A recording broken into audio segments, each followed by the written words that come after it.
Montreuil était un camp de concentration et non pas un camp de transit comme pouvait l'être Drancy ou Compiègne. C'est-à-dire que les tziganes qui étaient à Montreuil-Bellay n'ont jamais été déportés en Allemagne.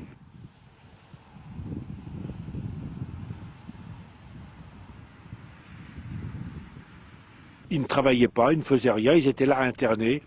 Ils passaient le temps comme ils pouvaient. C'était pas un camp de travail, c'était pas un camp de la mort, c'était pas un camp de transit. C'était tout simplement un camp de concentration. Ils étaient là sans raison, derrière des barbelés, et c'est tout. Ils ne savaient même pas pourquoi ils étaient internés.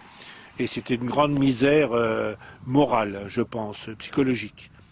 Et bien sûr, des conditions sanitaires et de nourriture qui étaient quand même épouvantables.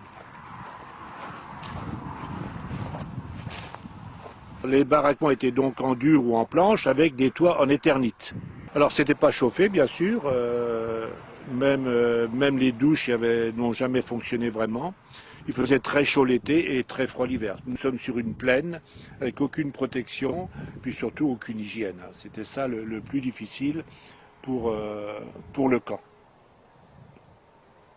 Il y a eu 29 morts pendant les 4 ans et demi de l'internement. Alors, quelques vieillards et surtout des bébés qui sont nés en 43-44 de mamans sous-alimentées.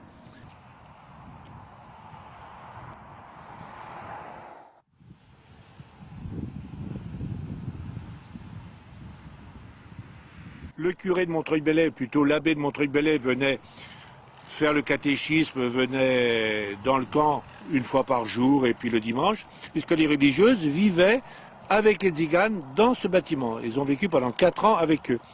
Alors c'était des franciscaines missionnaires de Marie qui, ne pouvant pas aller en mission pendant la guerre, ont été volontaires pour venir s'occuper des enfants, pour aider ces pauvres gens dans le camp. Et donc il y avait la chapelle d'un côté et l'appartement de l'autre.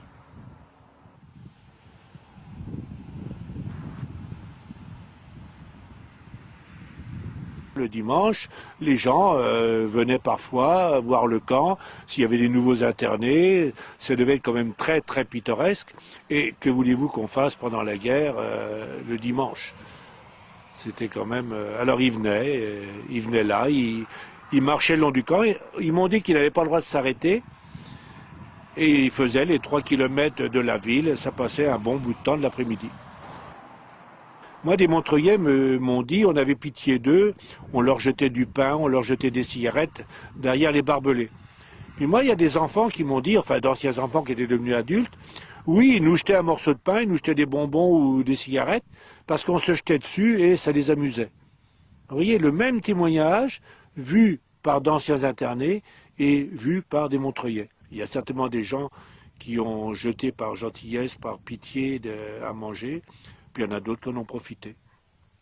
Parce que la nature humaine, elle n'est pas toujours très très très belle.